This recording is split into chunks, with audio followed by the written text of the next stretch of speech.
E aí galera, beleza? Hoje é o seguinte, eu separei aqui um compilado de notícias pra gente poder reagir. Bora lá?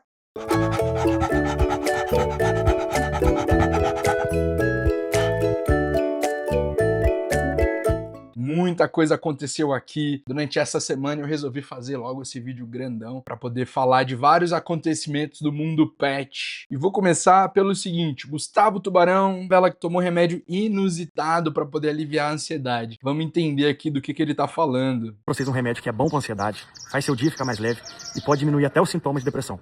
Será o que é, hein? E esse remédio tá aqui do meu lado. Ó, rapaz, A é um maioria de doguinho, vocês doguinho sabe da história que eu caramelo. tenho com o palhacinho. Eu tava passando por um Vocês já momento viram esse difícil e eu vídeo? acredito que um anjo literalmente colocou esse cachorro na minha frente. E eu nem preciso Ó, falar o tanto quando que a ele minha tem vida crise, mudou depois que eu adotei ele, né? ele Tem gente acaba que se procura até aproximando do cachorro, porque o inteligência cachorro artificial sente pra suprir essa ele amizade. tá Que com doideira, hein? ansiedade. Mas só quem Demais. tem pet sabe o sentimento que é. Explicando assim um Só, pouquinho. realmente, né, gente? Só quem tem pet sabe o sentimento que é. Faz alguns anos que eu não tenho, mas eu sinto muita falta. Mesmo ele não conversando, ele me entende e me ensina muita coisa. Ele não quer Com você também é assim, com o seu doguinho? Quando você tá um pouquinho triste ou tá com um sentimento diferente, parece que eles sentem, né? Eles chegam, dão aquele lambidão e parece que tudo passa. saber quanto você tem na conta, se seu carro é do ano. Não importa se o seu dia tá bem ou se o seu dia tá mal. Ele sempre vai estar do seu lado. Mas é impressionante quanto um doguinho faz diferença na vida, né? Acaba virando de fato um remédio aí nas nossas vidas. A gente se sente muito mais acolhido e realizado quando a gente tem um doguinho desse em casa. E o Gustavo Tubarão já vem relatando isso há muito tempo, né? Esses momentos dele de ansiedade que ele tem tido. O doguinho aí na vida dele tem facilitado bastante, que é naquele momento que ele tem as crises de ansiedade, né? As crises de síndrome do pânico, eu também já tive, sei como é. E aí quando você tem um doguinho por perto, além dele perceber diretamente ali que você tá precisando de uma ajuda, e aí acaba aliviando, né? Te traz ali para aquele momento presente. Desejo melhoras aí pro Gustavo Tubarão, apesar que é isso, quem tem ansiedade, quem tem depressão, ou mesmo a síndrome do pânico, esses movimentos eles são constantes, né? Não tem remédio que interrompa isso para sempre, mas ter sempre um doguinho por perto, ou um gatinho também, te ajuda a trazer ele para o momento presente, você faz carinho, ele te lame de volta, é muito bom. Agora vamos aqui para essa notícia também. O Castanhari, o Felipe Castanhari, né, que é um influenciador, ele postou um vídeo sobre o que aconteceu com o gatinho dele, Jack. E aí ele até deixou aqui, ó, como um alerta para quem tem gato. Vamos entender o que ele tá falando? Vocês conheceram ele, o irmãozinho dele, o Michael, e a mãe Anne, aqui nas minhas redes sociais, porque eu contei a história de como eu adotei esses gatinhos. E mesmo esse assunto sendo ainda algo extremamente delicado para mim, que eu não gostaria de trazer para a internet. Em 2022, eu também tinha uma cachorrinha, uma doguinha, que era uma Golden. Ela nasceu com problema de rins, tinha basicamente uma insuficiência renal e para sobreviver ela teria que fazer hemodiálise e ainda assim ela ia sofrer demais. E nesse movimento eu acabei tendo que sacrificar a doguinha e foi muito violento, assim, sabe? É bem triste. Compartilhar isso, acho que hoje em dia ajuda com que as pessoas tenham consciência desse movimento de criação amadora de cachorro, do que significa de fato cuidar de um pet. Vamos entender aqui o que ele vai falar. Eu refleti bastante e resolvi que talvez isso seja a melhor coisa a fazer, porque esse vídeo tem a possibilidade de salvar a vida de vários outros gatos na sua casa ou apartamento. Em dezembro É isso, né? A gente precisa compartilhar essas experiências que a gente tem, por mais que às vezes recebam críticas de pessoas falando que as pessoas só querem engajamento, só quer like, mas quando você compartilha uma informação que aconteceu com você, você pode estar ajudando outras pessoas que têm pets também. do ano passado, eu acordei e encontrei uma aranha marrom gigantesca na porta da minha cozinha. Minha casa fica praticamente no meio da floresta, então é natural que eventualmente isso fosse acontecer. O problema é que os meus gatos já se acostumaram a brincar, caçar e comer todo tipo de inseto e bicho que aparece por aqui. E aí é normal, né? O gato ele tem esse instinto, até o cachorro também ainda tem esse instinto de caçar. Então se vê algum animal, algum bicho, o que por vezes é bom quando a gente fala, por exemplo, de gato, né? Quando você tem gato, cachorro também em casa, você vai notar que, né, no caso eu moro em apartamento, se você mora em apartamento vai ser um pouco mais difícil. Mas quando você mora em casa, eles dão assunto de tudo, né? Eles latem, eles dão alerta ali para você já ficar entendendo que tem alguma coisa de errado ali, tem alguma coisa de estranha, desde uma pessoa que pode estar próximo até bichos, né. Então, quando eu encontrei essa aranha, a primeira coisa que eu pensei foi, putz, se meus gatos tivessem encontrado essa aranha, poderia ter dado uma merda muito grande. Preciso detetizar minha casa, porque eu não quero um dia acordar e encontrar um dos meus gatos mortos por causa de alguma aranha venenosa.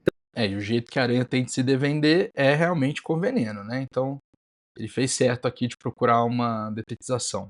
Então eu liguei para uma empresa de detetização que me indicaram, expliquei a situação da aranha aqui na minha casa e marquei uma detetização externa e interna. Quando a empresa chegou, eu avisei dos meus 3 gatos e perguntei se era seguro para eles. E Então até então ele tomou todas as medidas que precisa, que é sempre verificar se os compostos químicos que estão sendo utilizados são nocivos aos animais, mas acho que de toda forma o ideal é tirar mesmo, né, da casa e manter ali pelo período que você também for ficar fora de casa.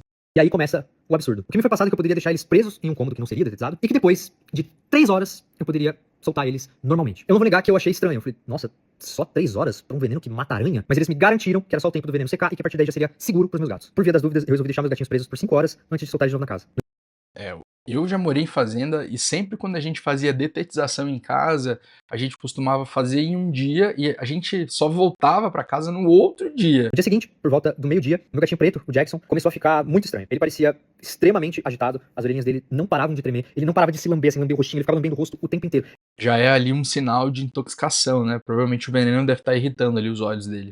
Ele estava claramente muito estranho, muito agitado, alguma coisa estava errada. Conforme as horas foram passando, ele foi piorando. Nisso eu conversei com uma veterinária que é amiga minha, mandei um vídeo pra ela de como o Jack tava, ela começou a fazer várias perguntas, e aí eu falei da detetização, mas disse que não achava que poderia ser isso, porque o rapaz tinha me garantido que depois de 3 horas eu já poderia soltar ele. Quando eu falei que eu tinha detetizado minha casa, minha amiga foi muito clara. Leva ele pro veterinário que o Jack tá envenenado. Ela disse que ela tinha certeza que era envenenamento. Então ainda naquele dia, Cara, é impressionante. Uma época que eu trabalhei numa dessas empresas rurais, a quantidade de animais que acabavam indo para lá, que a gente também vendia medicamento, né, antitóxico para animais no geral. Era impressionante a quantidade de animais que iam parar lá por causa de intoxicação.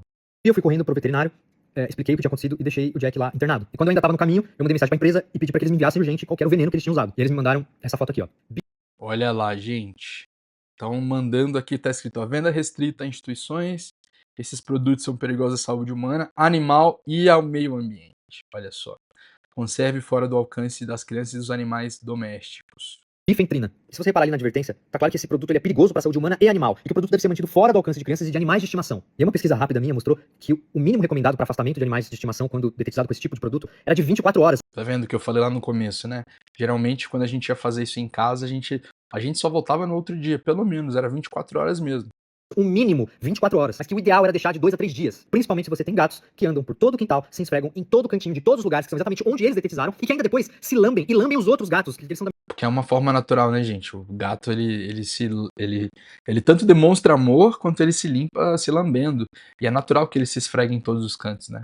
mesma família, então eles se lambem o tempo inteiro. Principalmente. E sabe por que eles falaram 3 horas? Porque eu tenho certeza que se eles tivessem falado 3 dias pra mim, ou até mesmo 2 dias, eu não teria detetizado, porque eu não teria onde colocar os meus gatos por 3 dias. Eu não ia deixar os gatos fora da minha casa, tirar eles daqui por 3 dias só por causa da detetização. Eu iria lidar com a porra da aranha. Mas depois de deixar o Jack no veterinário, eu voltei pra minha casa e encontrei o Michael e a Annie, o irmão e a mãe do Jackson, iguaizinhos a ele, com os mesmos sintomas. Assim que eu percebi que eles estavam com os mesmos sintomas do Jack, eu voltei pro veterinário pra internar a Annie e o Michael. E o que aconteceu é que 2 dias depois da internação do envenenamento do Jack, ele sofreu uma parada respiratória e morreu. Ele ficou muito debilitado por causa da intoxicação, e como ele era um gatinho muito assustado, ele acabou não aguentando o estresse de 2 dias de internação. O Michael ficou 2 dias internado, a mãe ficou 3, mas eles felizmente conseguiram sobreviver. Eu fiquei devastado, fiquei destruído. É de ficar mesmo, né, gente? Imagina, você faz uma coisa na sua casa, você pede orientação, essa orientação é passada de forma equivocada, e aí acaba tendo esse fim aqui. Eu acho que eu não preciso ver o vídeo inteiro aqui, mas fica a minha dica aqui, o meu aconselhamento. Se hoje, cara, a gente tem ChatGPT, a gente tem várias ferramentas para a gente poder procurar informação por nós mesmos. É claro, ele confiou na empresa, ele confiou nas instruções que foram passadas, mas eu acho que vale uma dupla checagem, porque ele acabou fazendo essa checagem depois, né?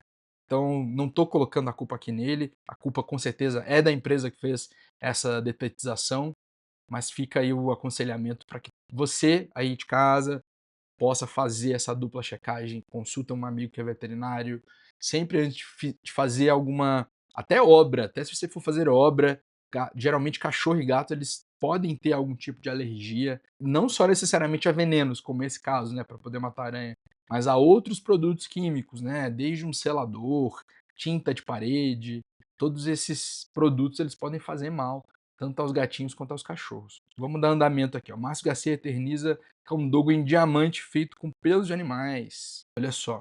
Luto pela perda de um animal de estimação ganha um novo capítulo na família do apresentador Márcio Garcia.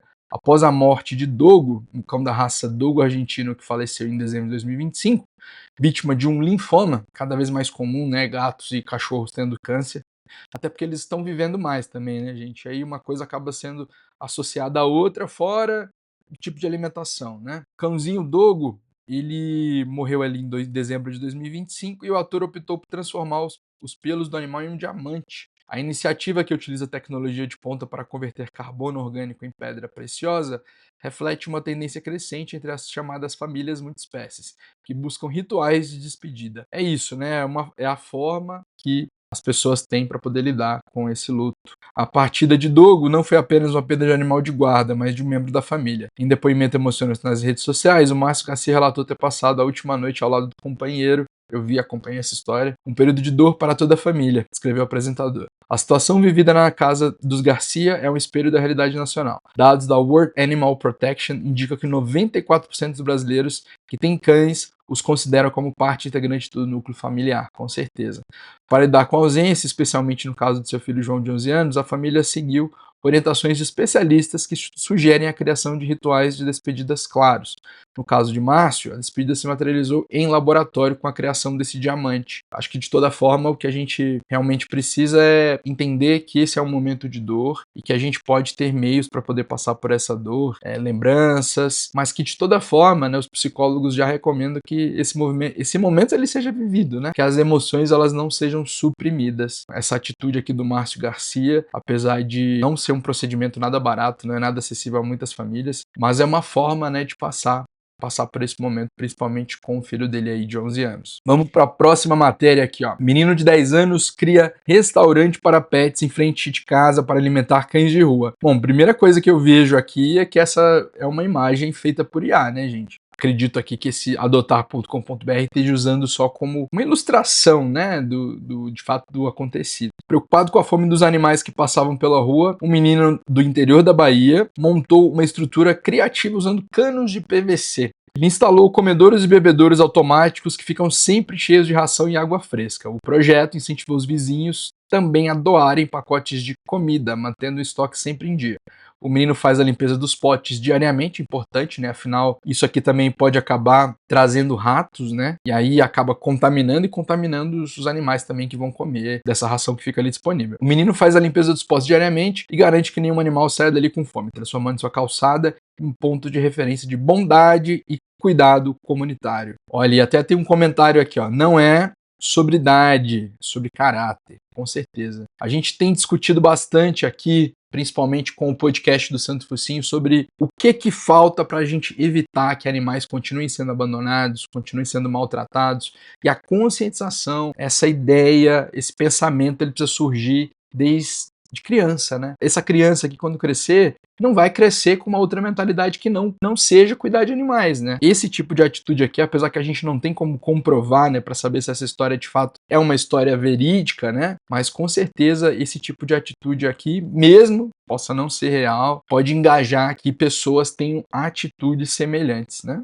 Bem legal. Vamos aqui para a próxima. Também uma história para inspirar, uma boa notícia. Padre tira cães abandonados das ruas, cuida deles e depois apresenta cada um desses cães que são resgatados na missa para ser adotado. Ele podia seguir o ritual e encerrar ali, mas escolheu agir antes mesmo do amém. Enquanto tanta gente passa sem olhar, ele para, resgata, cuida, alimenta, devolve dignidade a quem foi esquecido. Porque amar o próximo também tem 4 patas. É isso aí, então, ó, a gente tem umas imagens aqui do padre que faz esse resgate. Uma pena que aqui não tem as informações de onde que foi, né? Mas o padre faz o resgate e depois leva eles na missa para poder ser adotados, né? Olha que demais. Até alguns cachorros de raça aqui, ó. Tem até um comentário aqui falando, ó, esse sim é um cristão. Com certeza, sem dúvida nenhuma. Parabéns aí pela atitude do padre, né? Resgatar esses animais e de levar eles na missa para serem adotados. Demais. Agora vamos aqui para mais uma boa notícia, olha só. Prefeitura de Belo Horizonte vai ganhar ambulâncias do SAMU para atendimento de cães e gatos em situação de urgência, principalmente os que vivem nas ruas. Essa informação ainda acontece em Minas.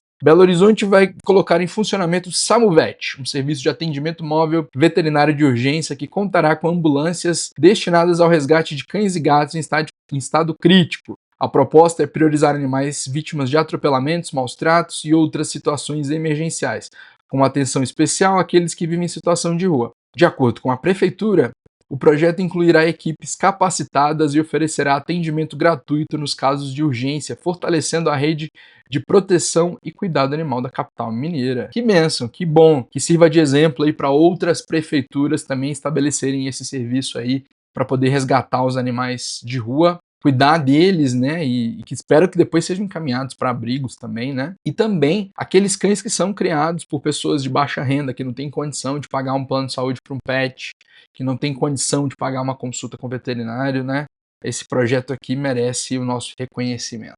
Vamos para mais uma. Cidade libera visitas de pets a pacientes em hospitais. Que é uma notícia do Metrópole. Bom que tem fonte, né? Então não é fake news. Os pacientes internados em unidades de Salvador agora contam com um reforço afetivo de seus animais de estimação. A lei de número 9.956/2026, sancionada pelo prefeito Bruno Reis, na última quarta-feira, 25 de março, autoriza a entrada de pets de pequeno e médio porte em hospitais da capital baiana. A medida, de autoria da vereadora Marcela Moraes, busca humanizar o atendimento hospitalar, condicionando as visitas ao cumprimento de protocolos sanitários e autorização médica. A nova legislação estabelece critérios rigorosos para garantir que a presença dos animais não comprometa a segurança dos demais pacientes e a esterilidade do ambiente. De acordo com o texto, cães e gatos devem ser conduzidos com coleiras e guias, podendo ser exigido o uso de focinheiras conforme o comportamento do animal. Para outras espécies, o transporte deve ser obrigatoriamente feito em caixas ou recipientes adequados. A gente entende, né? Você vai levar um gatinho para um hospital, fica difícil de poder controlar ele, né? Embora a lei estadual estabeleça permissão geral, cada instituição de saúde terá autonomia para criar suas próprias normas internas. Isso inclui a definição de fluxos de acesso e a delimitação de áreas onde o contato entre o paciente e o pet poderá ocorrer, sempre respeitando a decisão técnica da administração e do corpo médico. A autora da proposta destaca que a interação com animais de estimação pode auxiliar na recuperação psicológica e emocional de quem enfrenta longos períodos de internação. Com a sanção, a Prefeitura de Salvador alinha a capital a uma tendência global de terapias assistidas por animais, agora formalizada como direito do paciente assistido. A lei já está em vigor e deve ser aplicada imediatamente pelas unidades de saúde do município. Demais, né? Mais uma boa notícia, parabéns pela Prefeitura de Salvador e por essa lei aí que foi criada e sancionada pelo prefeito Bruno Reis em Salvador. Demais. Agora vamos a mais uma notícia aqui, ó. E a última. O Senado aprova a guarda compartilhada de pets. Vamos ver? Guarda compartilhada de animais de estimação em casos de separação. Na falta de acordo, um juiz vai decidir, considerando o tempo de convivência do animal com cada uma das partes. A guarda só poderá ser compartilhada se o animal tiver passado a maior parte da vida com o casal. Aí, ó. Então, se você tem um cachorrinho, um gatinho que foi comprado em conjunto, ou que passou a maior parte da vida dele em conjunto, na separação, agora o Senado aprovou, né? Isso provavelmente ainda vai para uma leitura da presidência. É interessante, né? Saber que, de fato, o pet ele é um membro da família, né? E aí, a partir desse momento, é interessante porque não vai haver mais... Eu já vi, inclusive, casos de pessoas que são até chantageadas, né? Com a guarda do pet, mas é interessante que agora a guarda vai poder ser oficialmente dada como compartilhada. O projeto ainda depende da sanção do presidente Lula. Isso quer dizer, passou pelo Senado, ainda precisa ser sancionado pelo presidente Lula. Bom, se você gostou desse formato de vídeo, me conta aqui nos comentários. Posso fazer mais conteúdo assim, com um compilado de notícias aí do universo pet? Então, deixa aqui nos comentários, eu quero ouvir. Espero que você tenha gostado. Cheiro no seu pet e até o próximo vídeo.